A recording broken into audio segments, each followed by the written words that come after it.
गुरुब्रह्मा गुरुर्विष्णुः गुरुर्देवो महेश्वरः गुरु साक्षात् परब्रह्म तस्मै श्री गुरुवे नमः।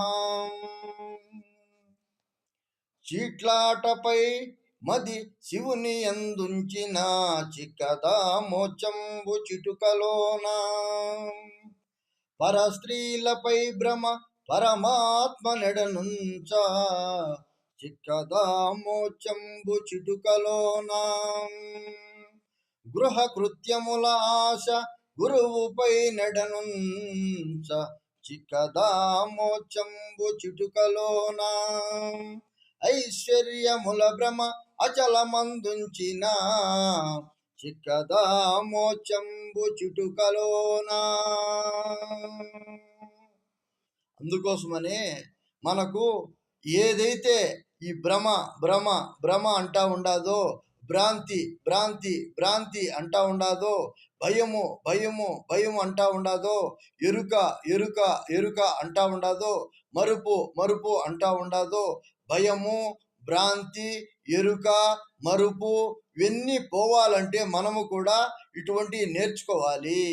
మనం గురు పరంపరలో ఉంటూ గురు విద్యను నేర్చుకుంటూ గురువు దగ్గర మనం ఉపదేశం పొందుతూ గురువు దగ్గర మనము మర్మధర్మాలను నేర్చుకుంటూ అంగ భావన స్థాన భావన, మనము కూడా స్థాన శుశ్రూష, అంగ శుశ్రూష, భావ శుశ్రూష, ఆత్మ శుశ్రూష 4 శుశ్రూషలు చేస్తూ గురువు దగ్గర గురు ముఖార విందంలో చూస్తూ, గురువు ముఖం చూస్తే షోడశి కళలు ఉంటాయి గురువు దగ్గర. మనము నిద్రలేసే ఉదికి అనుష్ఠానం చేసుకోవాలి. గురువును నిద్రలేసి మొహం కడుక్కొని బాహ్య భక్తి చేసుకోవాలి. మొహం కడుక్కొని బ్రహ్మాండంగా బట్ట వేసుకొని గురు ధ్యానం చేసుకోవాలి. గురువునే అనుష్ఠించుకోవాలి. అనన్య భక్తి ఎందుకోసం అంటే అన్యంగా ఉండకూడదు, అనన్య భక్తి చేయాలి గురువు దగ్గర. మూడోది ఏకాంత భక్తి. ఏకం నిత్యం విమలం అచలం సర్వదీ సాక్షిభూతం భావాతీతం త్రిగుణరహితం సద్గురుం తం నమామి. ఎందుకోసం అంటే ఏకాగ్రత ఉండాలా. ఏకం ఎందుకోసం అంటే ఏక్ నిరంజన్, ఒక్కడే దేవుడు భగవంతుడు, ఒక్కడే నా గురుదేవుడు, జగదీశ్వరుడు, పరమేశ్వరుడు, లోకేశ్వరుడు, ఈ అధిష్టాన చేతన బ్రహ్మ, సర్వేశ్వరుడు, సర్వం కల్పితం బ్రహ్మ.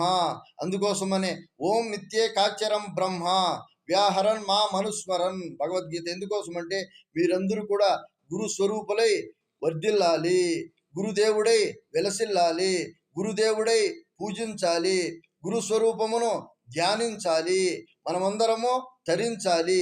ఇదే నా విన్నతి. మీరందరూ కూడా